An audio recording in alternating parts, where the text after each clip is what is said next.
Assalamualaikum warahmatullahi wabarakatuh. Berjumpa lagi dengan saya pada mata pelajaran ekonomi kelas 12. Pada video kali ini, saya akan membahas tentang tahap pengikhtisaran siklus akuntansi perusahaan jasa.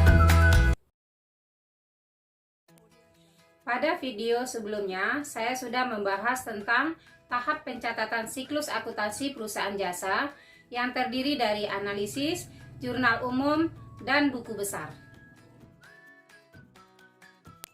Tahap pengikhtisaran siklus akuntansi perusahaan jasa terdiri dari 3, 1. Neraca saldo, 2. Jurnal penyesuaian, 3. Kertas kerja.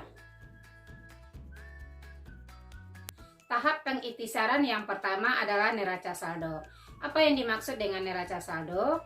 Adalah suatu daftar yang memuat saldo pada akun-akun yang ada pada buku besar. Manfaat penyusunan neraca saldo adalah sebagai penguji kebenaran atas pencatatan akun buku besar dan mencocokkan jumlah saldo keseluruhan akun buku besar apakah sebelah debit atau sebelah kreditnya sama atau seimbang. Bentuk neraca saldo, baris yang pertama kita buat nama perusahaan, baris yang kedua neraca saldo atau nama laporan, baris ketiga periode akuntansi. Kolom neraca saldo terdiri dari 4 kolom. Kolom yang pertama nomor akun, kolom kedua nama akun, kolom yang ketiga debit, kolom yang keempat kredit. Kolom debit digunakan untuk mencatat saldo akun debit dari buku besar. Sementara kolom kredit digunakan untuk mencatat saldo akun kredit dari buku besar. Jumlah kolom antara debit dan kredit harus selalu sama atau seimbang. Kita masuk ke tahap kedua, tahap pengikhtisaran siklus akuntansi perusahaan jasa, yaitu jurnal penyesuaian. Jurnal penyesuaian adalah jurnal yang digunakan untuk menyesuaikan akun-akun real dan akun nominal agar menunjukkan kondisi yang sebenarnya. Jurnal penyesuaian dibuat pada akhir periode dengan menggunakan data-data yang ada pada neraca saldo. Kita akan mengetahui akun-akun apa saja yang perlu dibuatkan jurnal penyesuaian pada akhir periode. Ada 7 akun. Yang pertama, pemakaian perlengkapan. Yang kedua, pendapatan diterima di muka. Yang ketiga, pendapatan yang masih harus diterima. 4. Beban yang masih harus dibayar. 5. Beban dibayar di muka. 6. Penyusutan aktiva tetap. 7. Piutang tak tertagih. Di sini saya akan memberikan contoh transaksi dan bagaimana pencatatan dalam jurnal penyesuaian. Silakan diperhatikan. Akun yang pertama, perlengkapan. Jurnal penyesuaiannya, beban perlengkapan, pada perlengkapan sebesar titik-titik. Angka yang dimasukkan adalah angka yang terpakai. Contoh transaksi pada tanggal 31 Desember 2019 diketahui nilai perlengkapan yang tersisa 600.000. Sedangkan pada awal tahun diketahui saldo akun perlengkapan 900.000. Bagaimana jurnal penyesuaiannya? Jurnal penyesuaiannya adalah beban perlengkapan pada perlengkapan sebesar Rp300.000 yang terpakai sama dengan 900.000 kurang 600.000, maka yang terpakai adalah 300.000. Contoh yang kedua, pada tanggal 31 Desember 2019, perlengkapan yang terpakai sebesar Rp200.000. Buatlah jurnal penyesuaiannya. Jurnal penyesuaiannya adalah beban perlengkapan pada perlengkapan sebesar Rp200.000. Kita langsung membuat angka yang terpakai Rp200.000. Akun kedua yang dibuatkan jurnal penyesuaian adalah pendapatan yang masih harus diterima. Jurnal penyesuaiannya, piutang titik-titik pada pendapatan titik-titik sebesar titik-titik. Contoh pendapatan yang masih harus diterima adalah piutang sewa dan piutang bunga. Contoh transaksi pada tanggal 13 Maret 2019, perusahaan sewa mobil telah menyewakan mobilnya selama 1 minggu sebesar Rp4 juta. Akan tetapi hingga tanggal 31 Maret 2019 belum diterima pelunasannya. Buatlah jurnal penyesuaiannya. Jurnal penyesuaiannya adalah piutang sewa pada pendapatan sewa sebesar 4 juta rupiah. Akun ketiga yang dibuatkan jurnal penyesuaian adalah pendapatan diterima di muka. Kalau dicatat sebagai utang, jurnal penyesuaiannya titik-titik diterima di muka pada pendapatan titik-titik sebesar titik-titik. Kalau dicatat sebagai pendapatan, jurnal penyesuaiannya pendapatan titik-titik pada titik-titik diterima di muka sebesar titik-titik.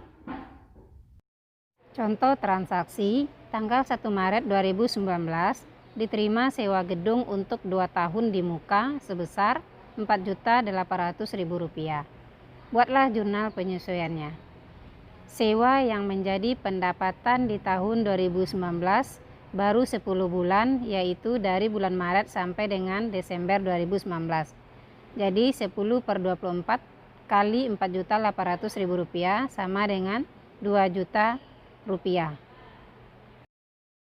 Kalau dicatat sebagai utang, pertama kita buat dulu jurnal transaksinya. Jurnal umumnya saat terjadi transaksi yaitu kas pada sewa diterima di muka sebesar Rp4.800.000. Jurnal penyesuaiannya, sewa diterima di muka pada pendapatan sewa sebesar Rp2 juta. Kalau dicatat sebagai pendapatan, jurnal umum saat terjadi transaksi adalah kas pada pendapatan sewa sebesar Rp4.800.000. Jurnal penyesuaiannya, pendapatan sewa pada sewa diterima di muka sebesar Rp2.800.000. Akun keempat yang dibuatkan jurnal penyesuaian adalah beban yang masih harus dibayar. Jurnal penyesuaiannya, beban titik-titik pada utang titik-titik sebesar titik-titik. Contoh transaksi, suatu perusahaan menetapkan pembayaran gaji pada tanggal 1 Maret 2019. Ada seorang karyawan yang belum mengambil gaji sebesar Rp2.500.000. Hal ini berarti perusahaan memiliki utang gaji kepada karyawannya. Buatlah jurnal penyesuaiannya. Jurnal penyesuaiannya adalah beban gaji pada utang gaji sebesar Rp2.500.000. Akun kelima yang dibuatkan jurnal penyesuaiannya pada akhir periode adalah beban dibayar di muka. Kalau dicatat sebagai aktiva, jurnal penyesuaiannya beban titik-titik pada titik-titik dibayar di muka sebesar titik-titik.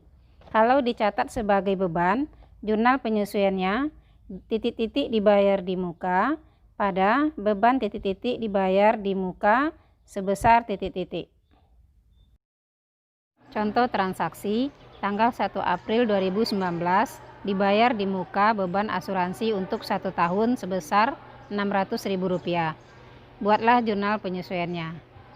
Jadi, beban asuransi yang dibayar di muka adalah dari bulan April sampai dengan Desember, berarti baru 9 bulan.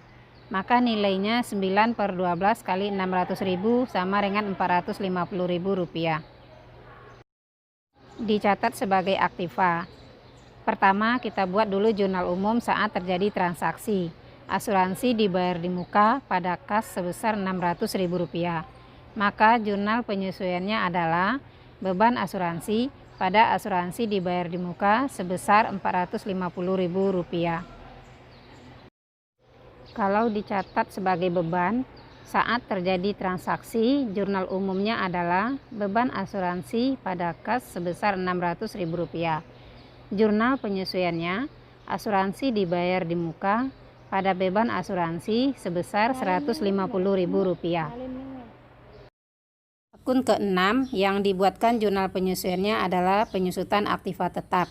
Jurnal penyesuaiannya, beban penyusutan titik-titik pada akumulasi penyusutan titik-titik. Titik-titiknya kita isi dengan jenis-jenis aktiva tetap seperti mesin, gedung, kendaraan, peralatan, kecuali tanah tidak ada disusutkan. Contoh transaksi pada tanggal 2 Mei 2019, neraca saldo Anita Salon terdapat akun peralatan usaha sebesar Rp5.500.000. Anita Salon menetapkan penyusutan untuk peralatan usaha 10% per tahun. Jurnal penyesuaiannya adalah beban penyusutan peralatan pada akumulasi penyusutan peralatan sebesar Rp550.000 diperoleh dari 10% kali Rp5.500.000. Akun ketujuh yang dibuatkan jurnal penyesuaian adalah piutang yang tak tertagih. Jurnal penyesuaiannya, kerugian piutang pada cadangan kerugian piutang sebesar titik-titik. Contoh transaksi, Anita Salon menetapkan 5% sebagai piutang tak tertagih atas piutang usaha sebesar Rp5 juta. Jurnal penyesuaiannya adalah kerugian piutang pada cadangan kerugian piutang sebesar Rp250.000. 5% kali 5 juta sama dengan Rp250.000. Tahap pengiktisaran siklus akuntansi perusahaan jasa yang berikutnya adalah kertas kerja. Apa yang dimaksud dengan kertas kerja? Kertas kerja adalah selembar kertas yang berkolom-kolom yang digunakan untuk membantu menggabungkan seluruh data akuntansi pada akhir periode akuntansi. Kertas kerja ini berfungsi sebagai alat bantu dalam kita menyusun laporan keuangan. Perhatikan bentuk kertas kerja. Ada bentuk kertas kerja 6 kolom, ada bentuk kertas kerja 10 kolom. Jadi kita akan membuat kertas kerja 10 kolom. Sekian materi tahap pengiktisaran siklus akuntansi perusahaan jasa yang bisa saya sampaikan. Mudah-mudahan materi ini bisa dipahami dengan baik. Tunggu video berikutnya tentang bagaimana cara mempraktekkan siklus akuntansi perusahaan jasa tahap pengiktisaran. Saya ucapkan terima kasih sudah menonton video ini. Assalamualaikum warahmatullahi wabarakatuh.